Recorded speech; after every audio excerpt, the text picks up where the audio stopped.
Bem-vindos a mais uma exploração profunda das Escrituras Sagradas. Hoje, vamos mergulhar em um tópico que tem despertado curiosidade e discussão ao longo dos séculos. Note a pergunta: os cristãos são obrigados a dar o dízimo? Prepare-se para desvendar o que a Bíblia realmente diz sobre essa prática e como ela se aplica aos nossos dias. Você já se perguntou qual é o significado por trás da palavra dízimo? Ou por que essa prática foi tão importante para os antigos israelitas? Vamos explorar juntos as entrelinhas das Escrituras e desvendar esse mistério. Na antiguidade, Deus deu aos israelitas a ordem de separar uma parte específica da sua renda, 1/10, ou seja, 10%, para apoiar a adoração verdadeira. Essa ordem está registrada em Deuteronômio, capítulo 14, versículo 22. Abra sua Bíblia e leia comigo.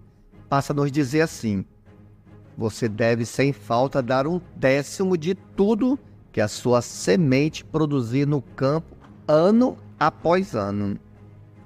Aqui surge uma questão intrigante. Essa ordem de dar o dízimo fazia parte da lei mosaica, um conjunto de leis dada por Deus à antiga nação de Israel. Mas o que isso significa para os cristãos de hoje? Será que estamos vinculados a essa prática? A revelação surpreendente é que os cristãos não são obrigados a seguir a lei mosaica. O apóstolo Paulo, em Colossenses capítulo 2, versículo 13 ao 14, nos lembra que a lei foi cumprida em Cristo. Isso significa que os rigores da lei, incluindo o dízimo, não são mais obrigação para os seguidores de Jesus. Então, como os cristãos devem abordar a questão financeira em relação à sua fé? A resposta está em 2 Coríntios capítulo 9, versículo 7. Onde encontramos o princípio fundamental. Note só na sua Bíblia: cada um dê conforme resolveu no coração, não a contragosto, nem por obrigação, pois Deus ama quem dá com alegria. A generosidade, o coração voluntário e a alegria de dar são o que Deus valoriza em suas criaturas. Portanto, não estamos vinculados a um percentual fixo, mas incentivados a dar de coração, seja financeiramente ou de outras maneiras. Para aprendermos melhor sobre o dízimo, vamos estudar um pouco do Velho Testamento, onde o dízimo surge como um tópico recorrente. Envolvido na lei mosaica, a prática do dízimo tem raízes profundas na história dos israelitas. Antes de mergulharmos na lei, encontramos traços do dízimo antes mesmo da promulgação da lei mosaica. Um personagem central é Abrão, mais tarde conhecido como Abraão. Sua oferta de dízimo a Melquisedeque, rei e sacerdote de Salém, é um dos primeiros registros desse ato. E você pode achar isso no livro de Gênesis, capítulo 14, os versículos do 18 ao 20. Em seguida, encontramos Jacó, neto de Abraão, comprometendo a dar a Deus 1/10 de tudo que recebia, ou receberia, caso fosse abençoado. Uma promessa ligada a sacrifícios de animais, revelando o compromisso pessoal de Jacó com a adoração. E você pode observar esse relato no relato de Gênesis, capítulo 28, os versículos 20 ao 22. Durante o auge da lei mosaica, o dízimo assume uma função crucial. Os israelitas eram chamados a dedicar 1/10 de sua colheita aos levitas, os sacerdotes que se dedicavam ao serviço religioso. Note qual era o objetivo do dízimo quando foi criado. Está no livro de Números, capítulo 18, versículo 20 e 21. Diz assim: E Jeová falou a Arão: não terás herança nenhuma na terra deles, nem terás qualquer parte dela. Eu sou a tua parte e a tua herança entre os filhos de Israel. E eis que dei aos filhos de Levi todos os dízimo em Israel por herança, pelo seu serviço que executaram, o serviço do tabernáculo da congregação. Havia até um segundo dízimo anual usado para beneficiar os levitas e outros necessitados. Era durante as festividades especiais, onde esse dízimo desempenhava um papel fundamental, até mesmo ajudando os mais pobres. Vejamos isso em Deuteronômio capítulo 26, versículo 12. Abra sua Bíblia e acompanhem comigo, que diz assim: Quando tiveres terminado de oferecer todos os dízimos de tua produção, no terceiro ano, que é o ano do dízimo, então as dará ao levita, ao estrangeiro, ao órfão e à viúva, para que possam comer dentro das tuas portas e se saciem. Então, como era calculado esse dízimo? Os israelitas ofereciam a 10ª parte da produção da terra, mas se optasse por converter em dinheiro, acrescentavam 20%. O dízimo também abrangia animais, com um detalhe especial: os israelitas não podiam escolher e nem trocar ou examinar os animais. Vejamos isso na Bíblia. Está no relato de Levítico, capítulo 27, versículo 30 e 31, que passa a nos dizer: E todos os dízimos da terra, quer da semente da terra ou do fruto da árvore, são do Senhor.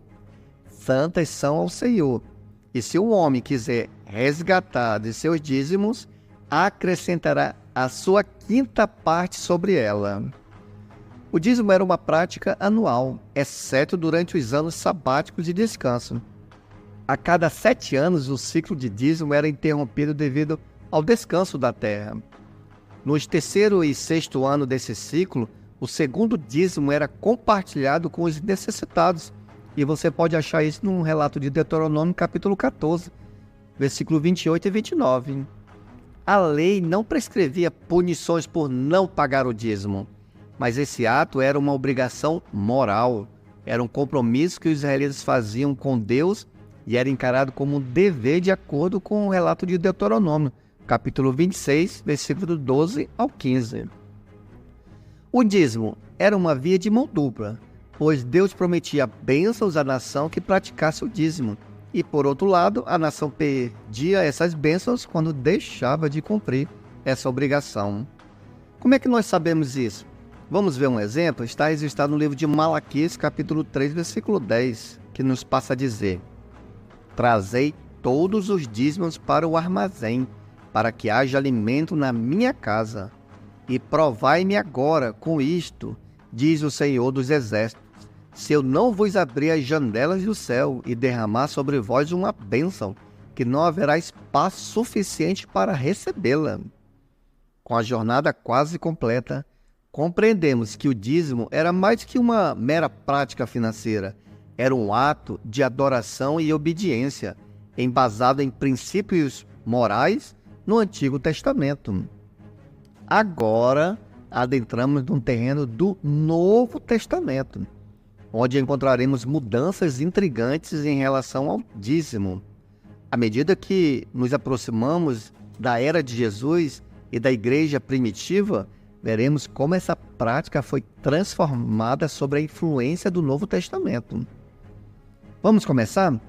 No período em que Jesus habitou entre os homens, o dízimo ainda era uma prática observada. O Novo Testamento nos dá uma visão dessa continuidade, com os israelitas dando o dízimo durante esse tempo. Jesus mesmo reconheceu essa prática, embora tenha direcionado sua crítica aos líderes religiosos, que enfatizavam o dízimo, mas negligenciavam valores essenciais da lei. Vamos ver um exemplo? Está no relato de Mateus, capítulo 23, versículo 23. Abra novamente a sua Bíblia e vamos acompanhar junto comigo.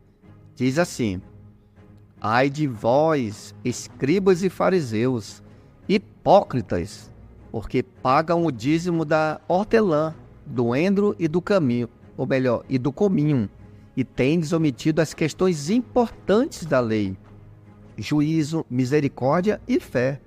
Essas coisas devias ter feito, e não deixar as outras por fazer.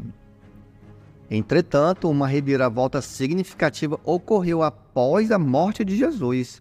Sua morte sacrificial teve um impacto profundo, levando à abolição da lei mosaica, incluindo o requisito de pagar o dízimo.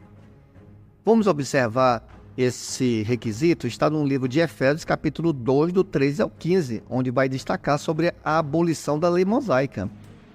Efésios, capítulo 2, versículo do 13 ao 15, nos diz assim: Mas agora, em Cristo Jesus, vós que antes estáveis longe, chegastes perto pelo sangue de Cristo, porque Ele é a nossa paz, o qual de ambos fez um, e derrubou a parede do meio da separação entre nós, abolindo na sua carne a inimizade, isto é, a lei dos mandamentos, que consistia em ordenanças para fazer em si mesmo de dois um novo homem, fazendo assim a paz.